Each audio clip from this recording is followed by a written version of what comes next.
Bonjour, mesdames, mesdemoiselles, messieurs, bonjour, Nabilaï Kamara depuis Bruxelles, chef compatriote guinéen. Voilà, j'ai un autre thème pour ce samedi matin, chef compatriote guinéen.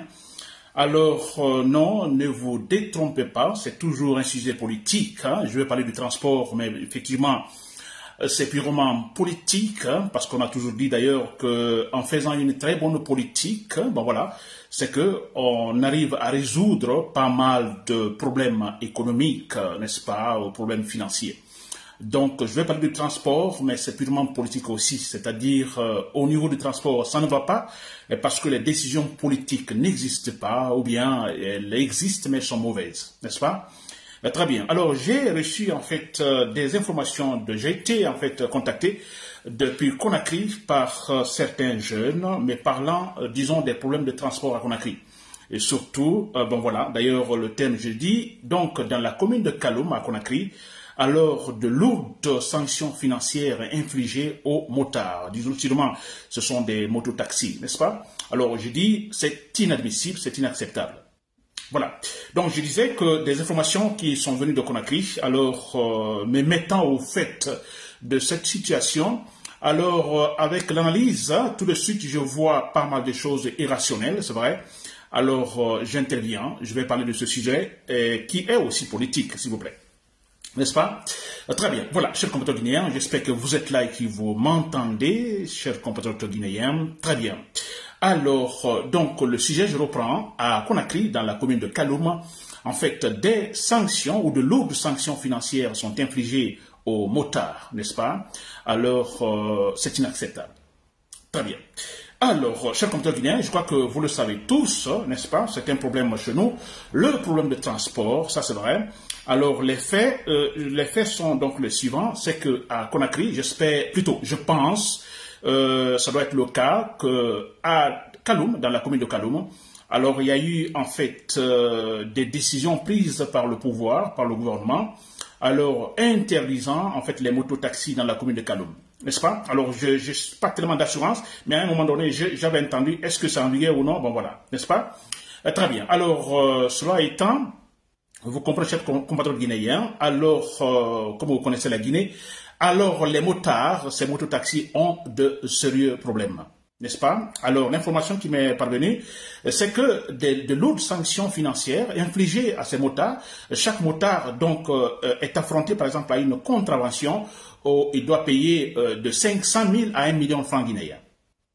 C'est beaucoup, n'est-ce pas? 500 000, 1 million. Chaque motard, alors, arrêté, donc, dans la commune de Kaloum, alors, il y a ce PV, en fait, qu'il faut payer, la contravention, 500 000 à 1 million de francs guinéens, n'est-ce pas, que les policiers demandent. Très bien. Alors, moi, je dis c'est inacceptable, n'est-ce pas? C'est inacceptable. Je vais parler tout à l'heure cela dans la profondeur. Ensuite, nous savons tous également, toujours parlant du transport, beaucoup d'accidents en Guinée, beaucoup d'accidents d'ailleurs, malheureusement avec des morts. Alors, mais qu'est-ce qui ne va pas réellement, n'est-ce pas? C'est parce qu'en fait, il n'y a pas de décision politique. Pas de décision politique, on a des ministres qui sont là, un gouvernement, alors qui préfèrent prendre des décisions ou s'intéresser à d'autres sujets politiques, comment se maintenir au pouvoir, comment en fait aider Mamadi Doumbouya à se maintenir au pouvoir, au lieu de prendre effectivement des décisions beaucoup plus effectives, pratiques sur le terrain, par rapport à ces accidents, s'il vous plaît, donc dans notre pays. Voilà. Alors, chers compatriotes guinéens, je dis bien c'est inadmissible. C'est inadmissible que maintenant cela soit vrai ou non, c'est-à-dire qu'il y a une décision du gouvernement interdisant les motos, en fait, taxis, sûrement de circuler dans la commune de Kaloum. Alors, c'est interdit ou non, mais je me dis, c'est inacceptable. C'est inacceptable et surtout avec des amendes allant de 500 000 à 1 million de francs guinéens, n'est-ce pas? Alors, parce que moi je me dis, ces jeunes-là, ces motards en question, écoutez, généralement, si vous regardez la grande majorité, à 60, 70%, 70% en fait, de ces motards sont en fait des jeunes sans emploi et des jeunes diplômés qui finalement, alors il n'y a pas autre lieu où mettre la tête, alors on tentait d'investir dans cela uniquement juste pour pouvoir payer peut-être le loyer, voilà, entretenir sa famille. chers compatriotes guinéens. Alors, ces jeunes-là qui se sont lancés dans ce genre d'investissement en s'achetant de motos, appelées mototaxis dans Conakry. Et regardez tout de suite avec des amendes de 500 000 à 1 million de francs guinéens. Et où vont en fait ces sommes d'argent? Ça ne va pas dans une caisse de l'État, mais ça va dans les poches de ces policiers. Ce qui est grave, chers compatriotes guinéens. Alors, c'est inadmissible, s'il vous plaît. Non, c'est inadmissible. Alors que des jeunes diplômés, n'est-ce pas, il n'y a pas de travail ni rien, et il investit dans cela. Alors bon, voilà, c'est interdit. Alors, ou plutôt, il y a des contraventions de 500 000 à 1 million de francs guinéens. C'est franchement dommage, n'est-ce pas? Alors, mais pourquoi le pouvoir interdit-il, en fait, la circulation des motos, en fait, taxis dans la commune de Kaloum? Je ne comprends pas, franchement. Je ne comprends pas, ou ce que je comprends, peut-être, bon, là c'est clair, c'est pour la sécurité présidentielle. Nous savons tous que la présidence se trouve dans cette commune. Alors, Mamadou Doumbouya, la peur aidant, alors voilà, et n'a plus confiance, ces motos ne doivent pas circuler par-ci par-là. Alors, si c'est pour autre chose, à part cette question politique de pouvoir sécurisant Mamadou Doumbouya, ce qui est bizarre, alors, si ce n'est pas cela, c'est-à-dire autre chose, en fait, les motards, par exemple, qui, en fait, empêchent la circulation, qui empêcheraient la circulation dans la commune de Kaloum, n'est-ce pas? Alors, il y a une sorte de désorganisation par-ci, par-là, et là aussi, je me dis, non, ce n'est pas la solution, interdire ces motos de circuler dans une commune, disons, de la capitale. Pour quelle raison? N'est-ce pas? Alors que le gouvernement prenne des dispositions, n'est-ce pas, pour finalement essayer de rendre fluide la circulation dans Conakry ou dans la commune de Kaloum. Mais pourquoi les interdire de circuler? Et plutôt, en fait, créer des règlements donc concernant la circulation. Voilà. Mais pourquoi interdire, s'il vous plaît? Je ne vois pas. N'est-ce pas? Une autre raison serait ce complexe sûrement d'infériorité. Les motos, non, écoutez, ça va. On ne veut plus voir les motos, c'est pas bon pour l'image, purement de la capitale, on pourrait dire ainsi. Ce qui est aussi bizarre, chers compatriotes guinéens, parce que, s'il vous plaît, respectons, c'est pourquoi nous nous battons pour la démocratie, respectons les principes de la démocratie, respectons effectivement, avec, en fait, qu'on appelle ça, ce libéralisme, n'est-ce pas, économique. N'est-ce pas? Oui, quand Lassana Conté est arrivé au pouvoir, on a libéralisé effectivement pas mal de secteurs économiques, c'est vrai, dont le transport. N'est-ce pas? Voilà. Alors, je me rappelle même en ce moment, à un moment donné, on disait, par exemple, bon, écoutez, il y avait beaucoup de taxis qu'on appelait 1000 kilos, vous vous rappelez, ou Alakabon, ces fameuses, en fait, ces fameux véhicules, donc, qui circulaient non seulement dans la capitale, mais aussi à l'intérieur. Alors, il y avait des voix qui, en fait, se levaient pour interdire la circulation de ces véhicules dans la capitale Conakry. Je me rappelle encore, je disais en ce moment, mais non, ce n'est pas la solution. Ce n'est pas la solution d'interdire, en fait, ces véhicules de circuler. Il y a beaucoup de familles, en fait, qui dépendent de ces véhicules-là. N'est-ce pas? Des dépenses de beaucoup de familles dépendent, en fait, de ces véhicules. Pourquoi les interdire? N'est-ce pas? Plutôt appliquer à ce qu'on appelle ici le libéralisme, n'est-ce pas? Libéralisme économique. Le secteur est libéralisé, laissez le marché jouer son rôle. Hein? Laissez la concurrence jouer son rôle. Laissez ces véhicules 1000 kilos à la cabon circuler. Avec le temps, parce qu'on est toujours pressé, nous, en Afrique, on est toujours pressé, c'est ça le problème. Alors, mais laissez le temps au temps. N'est-ce pas? La concurrence va se créer et il y aura la concurrence et petit à petit, ces véhicules vont se retirer parce que qui ne gagne plus face aux concurrents plus solides. N'est-ce pas? Et c'est ce qui s'est passé avec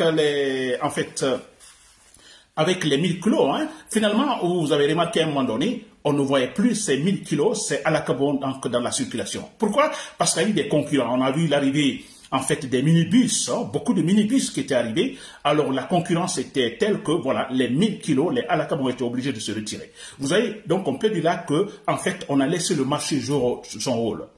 Laissez le marché libre. Laissez le marché libre. Il y a certains qui se retireront sans forcer. C'est cela. N'est-ce pas, chers compatriotes? Et avec également les minibus, vous verrez, il y a actuellement beaucoup de minibus et autre chose, vous verrez également avec le temps, la concurrence aidant, vous verrez la disparition également de ces minibus qui sont effectivement très gênants aussi dans la capitale. N'est-ce pas? Mais laissons le marché jouer son rôle. Très bien, je reviens sur les motards. Alors, concernant les motards, c'est en fait presque, je dirais, la même chose. N'est-ce pas? Dans Conakry. Qu'on n'interdise pas la circulation de ces motards parce que, en fait, quelque part, on dit, bon, ça ternit l'image donc de la capitale. Ce n'est pas vrai. C'est pas possible. Allez-y en Inde. En Inde, par exemple, dans les grandes villes en Inde, mais ce sont seulement des motards. Là-bas, il n'y a pas de complexe pour dire, bon, écoute, il y a trop de motards. Non, mais non. On laisse le marché libre, le marché jouer son rôle, faire son travail. N'est-ce pas? Alors, écoutez, c'est la même chose. Qu'il n'y ait pas ce complexe d'infériorité. N'est-ce pas? Alors, la circulation, ça gêne la circulation, par-ci, par-là, mais écoutez, organisez la circulation. Augmentez les agents, formez vos agents, créez en fait des règlements pour que les gens respectent le code de la route, par exemple, que les gens respectent. Créez d'autres mesures en disant, par exemple, bon, écoutez, chaque motard doit passer par des écoles, par des formations. Formation de quelques temps, de quelques mois, etc., avant ou avec des permis s'il faut. Voilà des mesures qu'il faut, au lieu de dire, bon, nous interdisons donc la circulation des motos dans la capitale Conakry. C'est pas juste. Et surtout quand nous savons que la majorité, je dis bien, la majorité de ces motards, de ces mototaxis, sont en fait menés par des jeunes diplômés. Hein, qui se battent juste pour avoir quelques milliers de francs guinéens et nourrir leur famille, payer les loyers. N'est-ce pas, chers compteurs guinéens? Très bien. Alors, toujours, chers compteurs guinéens, vous avez compris, concernant donc ce cas des motards, c'est inacceptable, nous ne pouvons pas accepter. Alors, on veut finalement, donc le souhait ici que le pouvoir pour une fois, je suggère donc au pouvoir du gouvernement de la transition, en fait, de prendre des mesures, n'est-ce pas, des mesures qui organisent le transport, et non des mesures qui cassent, qui créent en fait des confusions dans le transport. Parce que vous imaginez, ce jeune diplômé qui est sans emploi, il investit, il cherche quelques milliers de francs guinéens, ou un parent l'aide à avoir une moto. Maintenant, voilà, ce monsieur, ou tout simplement, il est jeune diplômé, alors il se fait chauffeur de moto, donc il n'est même pas propriétaire, alors voilà, on le paye lui aussi. Et vous imaginez, il est dans Kaloum, on le prend, alors on lui retire 500 000 francs guinéens, ou 1 million de francs guinéens. Le monsieur, il est cassé totalement. Il est totalement cassé. Peut-être tout son investissement pendant 1 an, tout est foutu. Mais écoutez, s'il vous plaît, nous sommes dans un processus de démocratisation, un processus de libéralisation. C'est pourquoi, au temps de Lansana Conté, franchement, j'ai aimé cela. Lansana Conté a laissé, alors, chercher de l'argent. Chacun se bat pour avoir un revenu. On ne peut pas être exigeant, si exigeant, donc, sur ce terrain-là, libéral, n'est-ce pas, surtout au départ. Non. Laisser les gens, en fait, avoir des revenus. Et ce que le gouvernement doit faire, c'est effectivement essayer tout simplement de légiférer sur ce secteur, ou dans ce secteur-là. Chers compteurs guinéens. Très bien. Alors, j'espère que je me fais entendre, chers compteurs guinéens. Alors, toujours parlant de ce transport, aussi, on a beaucoup d'accidents, des accidents de circulation, en fait, par-ci, par-là. Et c'est dommage, hein. Et chaque fois qu'il y a des accidents, normalement, quand il y a des accidents, il y a des accidents où on parle de 10 morts, 20 morts, etc., etc. Alors, mais après, il n'y a aucune mesure qui est prise par le pouvoir. Normalement, après, avec des cas comme ça si graves, le pouvoir s'assoit, on réfléchit, on dit, bon voilà, on ne veut plus que de tels cas se répètent. Des décisions sont prises. N'est-ce pas? Alors, beaucoup d'accidents, on peut dire, bon, écoutez, d'abord, la faute à qui? C'est vrai, le pouvoir. Le pouvoir, parce qu'on a pas mal de gens qui prennent des véhicules, qui sont des conducteurs de poids lourds ou des taxis, etc., qui, franchement, ont acheté, avec des permis achetés. Donc, ils n'ont pas reçu de formation au préalable avant de monter dans ces camions. Absolument rien. N'est-ce pas? Alors, le pouvoir, parce qu'il n'y a pas de contrôle. Il n'y a pas de contrôle. N'est-ce pas? Il n'y a aucun point. Les policiers qui sont là, les policiers au niveau de la circulation, alors ne surveillent pas. Ils peuvent voir effectivement des anomalies, mais ils préfèrent prendre de l'argent, mettre ça en poche, et puis voilà, laisser le conducteur, le véhicule aller avec ces anomalies. Rien. Tant pis que si cela se répète la prochaine fois. N'est-ce pas? Alors, d'abord, le pouvoir qui refuse de légiférer, qui refuse effectivement de prendre des mesures nécessaires pour que, en fait, certains accidents ne se répètent pas. N'est-ce pas? Aussi toujours le pouvoir, parce qu'on a pas mal de ces véhicules, de ces camions, alors qu'ils circulent, il n'y a pas de contrôle technique, qui ne sont pas en règle, mécaniquement par là, absolument rien. Vous voyez des camions qui circulent, il n'y a pas de frein. Des taxis sans frein. Ou des pneus totalement, en fait, finis. Mais qui continuent à circuler. N'est-ce pas? En fait, ce sont des cercueils roulants. Et ça, à tout moment, bon voilà, c'est chaos et puis c'est des morts. N'est-ce pas? Et là, le pouvoir ne fait absolument rien. Où se trouve, en fait, ce pouvoir, s'il vous plaît? En fait, c'est le pouvoir de la transition. Moi, je me dis, en fait, c'est surtout là, donc ce gouvernement doit travailler. N'est-ce pas? Ce sont des affaires courantes, je peux dire parce que nous sommes dans une transition. C'est là qu'il faut travailler. Et non s'occuper des affaires politiques, ça dit comment garder le pouvoir. Mais c'est cela. C'est cela. On a Ousmane Gawal Diallo, je vais parler parce qu'il est là, pas parce que Ousmane Gawal Diallo, s'il n'était pas lui, en fait, je parlerais du département, disons, de transport. Bon, c'est Ousmane Gawal Diallo qui est là. Mais au lieu de se battre, donc, dans un domaine politique, il y a pas mal de sujets, Ousmane Gawal Diallo, qu'il faut mettre sur la table pendant les conseils des ministres. N'est-ce pas? Des accidents par-ci, par-là, des véhicules, je peux dire des cercueils roulants dans Conakry.